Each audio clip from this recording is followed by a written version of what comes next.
Before we map any complex space, we start at a single fixed coordinate. From that origin point, we extend lines outward into the void. When two distinct rays emerge from a shared central endpoint, they form an angle. That starting point is the vertex, and the rays are the arms. An angle measures the precise rotational magnitude between those two arms. To master geometry, we must measure these dynamic rotations rather than treating these configurations as static, disconnected shapes. Capturing that rotation requires a strict mathematical standard. We capture angular magnitude using a universal unit, the degree. The baseline rule for this system is defined by a complete circular rotation around a central vertex. If we divide that entire rotation into exactly 360 identical segments, then just one of those individual segments represents exactly 1 degree. To translate this to a drafting table, we use a geometric protractor, an instrument explicitly calibrated to measure and sketch these distinct degrees. Establishing this exact mathematical unit allows us to move from arbitrary visual estimates to a rigorous rule-based system for mapping spatial orientation. Every angle falls into one of 6 core categories, determined by its degree count. This 6-panel reference chart maps out those established classifications based directly on their rotational magnitude. The system anchors on 2 absolutes: the zero angle, which represents no rotation at all, and the right angle, locked perfectly at an exact 90-degree vertical threshold. Any magnitude that sits strictly under that 90-degree threshold is classified as an acute angle. If the rotation pushes past 90 degrees but stays strictly under 180 degrees, it forms an obtuse angle. The spectrum concludes with the straight angle at exactly 180 degrees and the reflex angle, which rotates beyond the 180-degree mark. Defining these absolute thresholds is required before we can begin linking individual angles together into complex geometric structures. Once we understand individual measurements, we introduce geometric pairs. Some of these relationships are governed by physical borders and location. Adjacent angles are 2 distinct angles that lie directly side by side.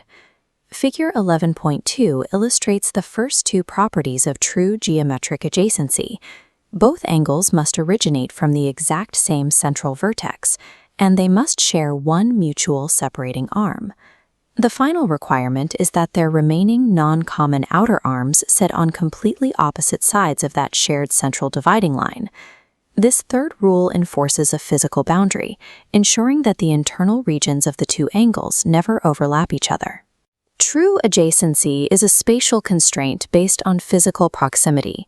It functions independently of how many degrees each angle contains. In contrast to the physical borders of adjacency, other geometric relationships are bound by mathematical sums.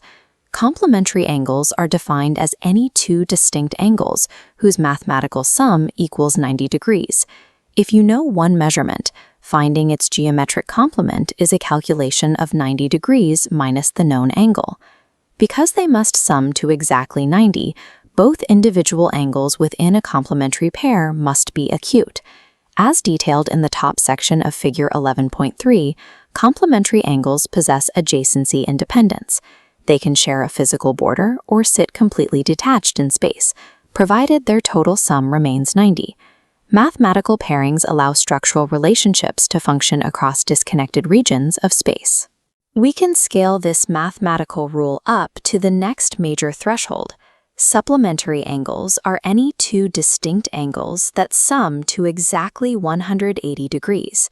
Finding a structural supplement is done by subtracting a known angle from 180 degrees. This expanded total changes the structural boundaries. To reach a sum of 180 degrees, a pair must consist of either 2 90-degree right angles or exactly 1 acute and 1 obtuse angle. Referencing the bottom of Figure 11.4, the rule of adjacency independence applies here as well. Non-adjacent supplements are still mathematically linked by their 180-degree sum.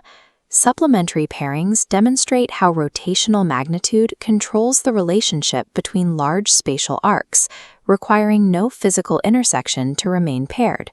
This leads to specific intersection in geometry, the result of the physical constraints of adjacency, overlapping with the mathematical constraints of supplementary sums. Take two non-adjacent supplementary angles and slide them through space until they share a common vertex and a mutual separating arm. This configuration is known as the linear pair axiom. Because their outer, non-common arms form a straight line path, the mathematical sum of these two adjacent angles is unconditionally locked at 180 degrees. A standard set of adjacent angles does not inherently sum to 180 degrees. This specific total is only achieved when the outer arms form a continuous straight line. The linear pair axiom represents a synthesis of geometry, where the physical layout of the arms dictates the mathematical magnitude of the space. Geometry is a system of spatial logic built on predictable rules. Starting from a single point and measuring rotation establishes the specific rules required for structural design. That system is powered by dual engines, the physical constraints of adjacent borders, and the mathematical links of complementary and supplementary sums. These geometric micro-rules scale up to govern the structures of the physical world, from simple drafting to complex architecture. By mastering these foundational axioms of angular geometry, we acquire the rules required to accurately map and deduce spatial orientation.